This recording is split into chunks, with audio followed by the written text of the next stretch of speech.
قانونا چارچوبه‌ای و هرشاج آلی کو ترکیه برف قناقی که مترسناک و چتن ایوب دمیر پیامنیری مدگل مدایه داوی پرسی پتر بشوپینه ایوب دمیت باش و چه حال جمته؟ Arasتی tedê rewşa Tirkiye bivênere bi rojhilata navîn va girê dayî o aliyê din da jî bi pirsgirêka Kurd va lêvan demên dawî da em dibînin ku navbera Tirkiye û İsraîlê da hin rageşî zêde dibin. Ji bo çi hejdê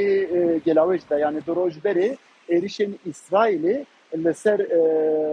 balefirigeha leşkerî ya Ebu Zuhr pêk hatibû û ji bo vî jî îro daxuyîniya kata ji aliyên İsraîlê va rastî yani wexta ku ev êriş hatibû çêkirin kesî nizanibû sedemaviya çi ye ji bo çi dibe çi wezareta der ya Rus ya Sûriye gotibû ku ji aliyê İsraîlê hatiye çêkirin lê aliyê İsraîlê îro daxuyanî hat daxuyanî ji aliyê Serokwezîrên İsraîlê Benyamin Netanyahu dabû. Netanyahu dibêje ku me ev êriş yani behsa êrişê dike dibêje ku me yani peyamek dabû Türkiye me dît ku ewan ev peyam fehm nekiriye bi vê êrişê edê ewan baş fehm kir wisa derdixîne pêş dihêla din da jî rastî yani dîsa serok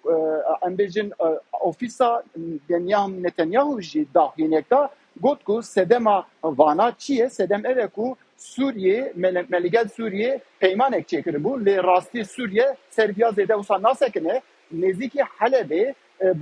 yani barîgeheka leşkerî ji bo leşkerên Tirkiyeyê qetandiye sedem jî ev e. Arastî em aliyê Tirkiye temaşe dikin Tirkiyenekê cuda difikire Tirkiye dibêje ku evana rastnînin û van ewan derewînin û dibêjin ku bibore İsraîl dixwaze ku ew tiştê ku kiriye an jî êrişê ku kiriye ewan meşrû bike ji bo wî vangotina dibêjin ji bo